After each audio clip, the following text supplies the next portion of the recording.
Avada Kedavra. Da da da da da da da. He's back. Hello, Harry Potter fans, and welcome to my latest Harry Potter review, where today I review the fourth film in the Harry Potter film series, Harry Potter and the Goblet of Fire. Directed by Mike Newell and released in 2005. So, The Goblet of Fire, the fourth movie in the franchise, yes. I'm very excited about this one because The Goblet of Fire is actually my favourite of the Harry Potter franchise. I'll go into why that is in the review, but just to give you a heads up, this, out of all the films, including the Fantastic Beasts movies, this one is my favourite. But anyway, let's get on with the plot. Harry Potter finds himself competing in a hazardous tournament between rival schools of magic, but he is distracted by a recurring nightmare. And all of that leads him to his next confrontation with the newly reincarnated Lord Voldemort. The Goblet of Fire. Mwah! Awesome. Awesome film.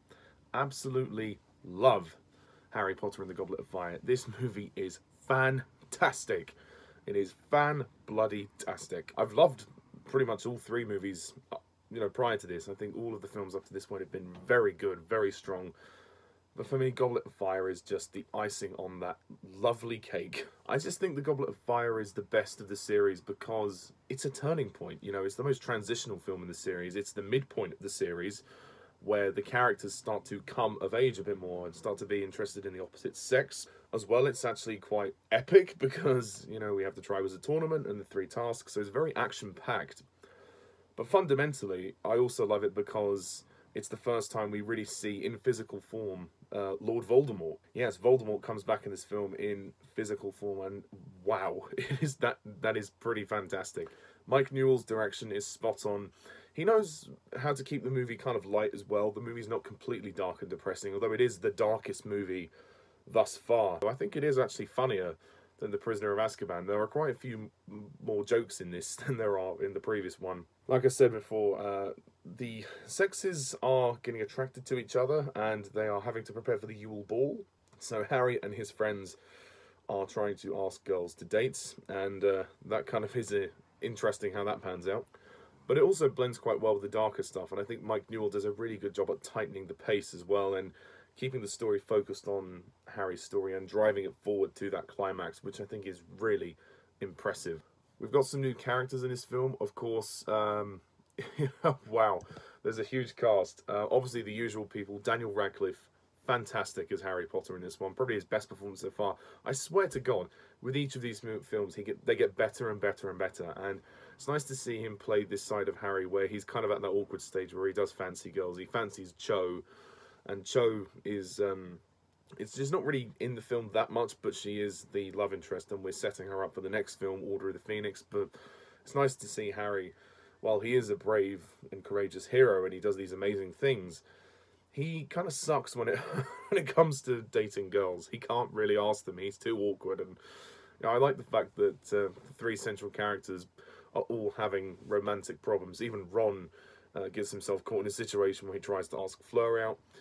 Hermione is kind of having a crush on Victor Crumb, so there's a bit of tension with Ron and Hermione as well, the ball, and there's all of that stuff going on, which is amazing. And I think Emma Watson and Rupert Grint are also very, very strong in this film. Before I talk about the other cast members, I just want to say that the Triwizard Tournament is a fantastic thing, and it's a great concept. It could be argued that, the fact that they decide to host it within a school and that it is a life or death tournament, it's kind of stupid when you think about it because, surely the health and safety violations would be broken instantly. And the fact that people have died before would kind of give you the inclination to say, no, we won't do this anymore. But I guess Hogwarts and the magical world don't care about health and safety. And maybe that's the point that JK was trying to make with the Harry Potter series, but whatever. If you can get past the concept of the Triwizard Tournament, being a little bit ridiculous in terms of, why they have it in the school, then you're going to love this film. And I don't let it bother me, but it is one of those things where it's like, well, I can understand if someone was to turn around and say, Goblet of Fire, the whole Triwizard Tournament doesn't work because of that reason. I would totally understand that. I think that's a perfectly valid reason, but I'm prepared to accept that and just enjoy the film for what it is. As for the other cast members, we've also got some new people. We've got Brendan Gleeson, who plays Mad Eye Moody. He is fantastic. Well, obviously he's not, in this film, not the real Mad Eye Moody till the very end because of the plot twist with Barty Crouch Jr. But still, Brendan Gleeson is brilliant, and there's that hilarious scene where he's teaching them Defense Against the Dark Arts, and he increases the size of the spider, and he's throwing it around everywhere, and that's amusing, that's really fun. But he's also quite, well, mad, and I like the design of the eye and how it sort of hooks around on his face. I think he's a really great character. He's one of the best Defense Against the Dark Arts teachers, I think, in the series. And the introduction of the Unforgivable Curses is something that also preludes the kind of change of the series, the fact that it is going darker and more serious. We also have Ralph Fiennes, who plays Voldemort, and wow, Ralph Fiennes is superb. He is scary as hell.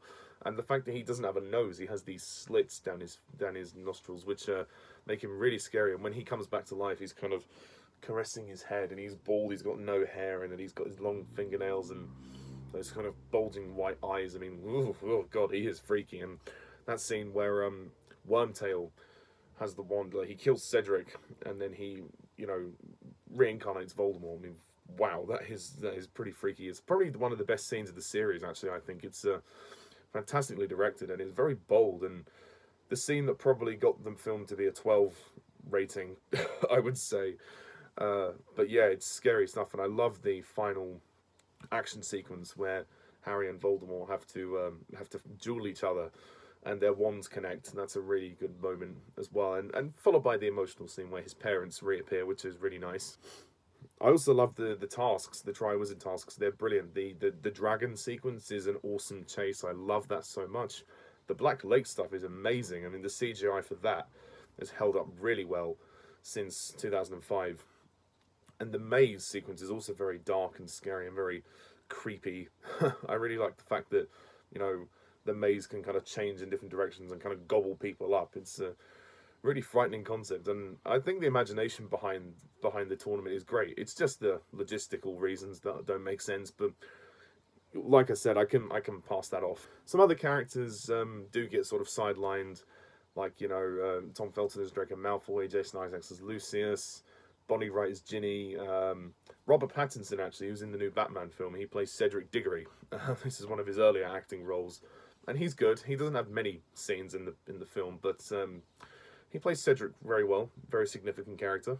David Tennant is in this film. David Tennant, who was known for playing the Doctor in Doctor Who, around the same time as this, actually. He was kind of starting out his Doctor Who era, but he also played Barty Crouch Jr. in this, and once again, he's putting on an English accent, as he has to do for a lot of his roles.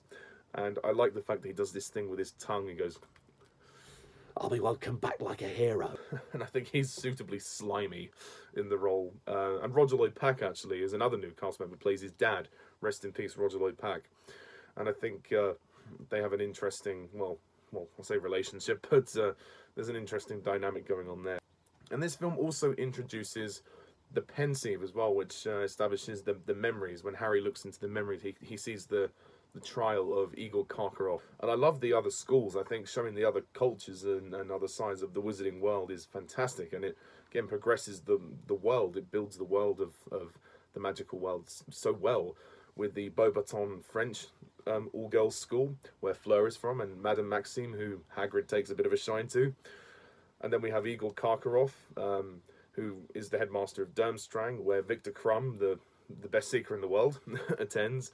So I like the fact that these schools all conglomerate together with Hogwarts to form the tournament. That's fantastic. We do get the Quidditch World Cup at the beginning.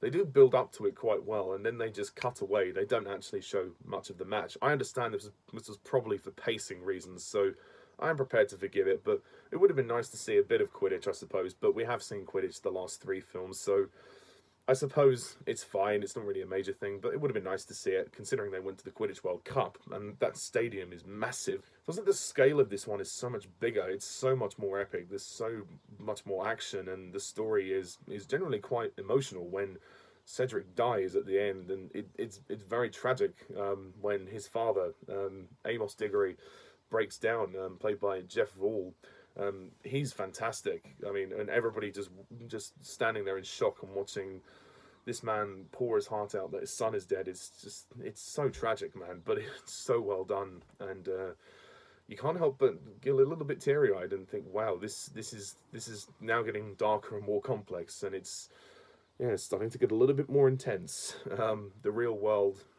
is frightening in this universe, and that's what we will see in the further films as we get to the end. Patrick Doyle also does the music score this time. John Williams did not do the music, but the music score is fantastic. I love the music for Goblet of Fire. It works really, really well.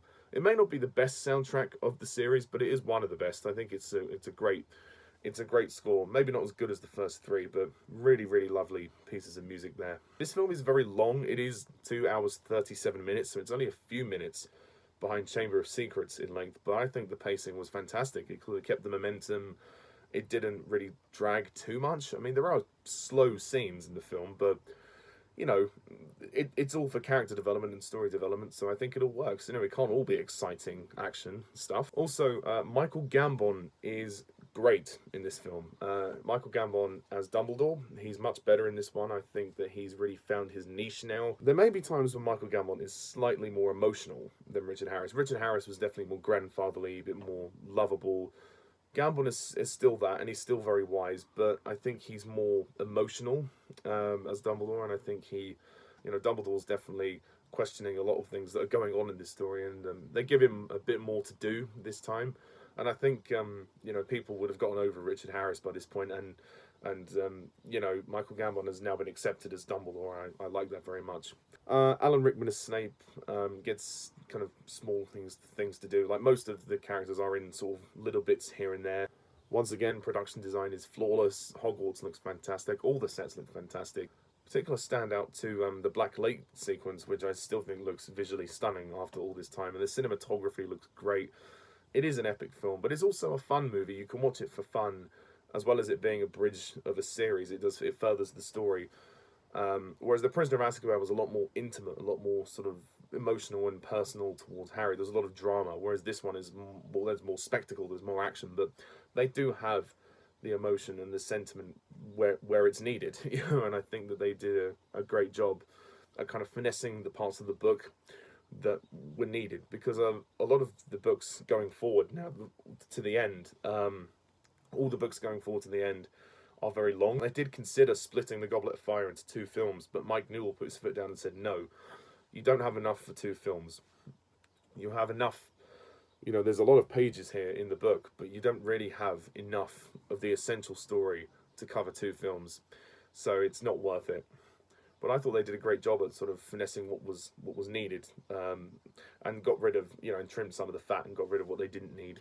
And maybe it's one small thing, but I do think the Death Eater design wasn't particularly great in this film. The Death Eaters don't look, they kind of look a bit, I don't know, goofy, like, not majorly, but I just think the masks, like the way they walk around and go, it's not quite as effective as it will be in the next few films, where they kind of appear in black smoke and they fly around everywhere. I think that's slightly more effective, but we'll get to that next time. I also like the return of Moaning Myrtle. Moaning Myrtle's great in this one, and how she helps Harry discover the secret of the egg. That's nice. There's several great moments as well in this film. We see that Harry and Ron's friendship is tested quite a lot. All 3 of them, actually.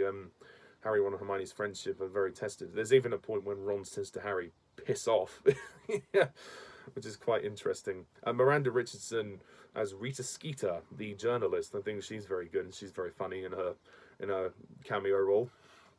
So The Goblet of Fire is a fantastic film. It is just so good. It's so brilliant. It's so dark and creepy, but it's also light and fun. It's a combination of things, and it really works very well. And this is the first film in the series to not open with the Dursleys, which I think is great, because it's nice to have a change from them. Not that I dislike the Dursleys. Well, I dislike them as characters, but the actors are great.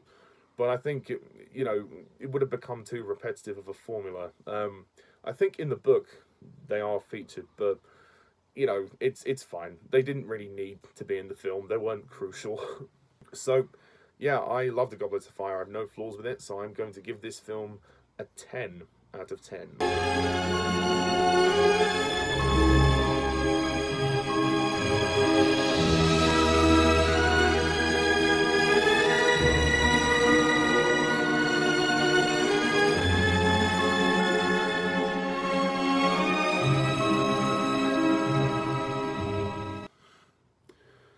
what a fantastic ride. So thank you very much all for watching this review. What do you think of the Goblet of Fire? Please comment down below. Let me know. Please hit the like and subscribe button for more content like this. Stay tuned next time when I review Harry Potter and the Order of the Phoenix. So yes, until next time, I'm Mr. Stanislav, and thank you for watching. See ya.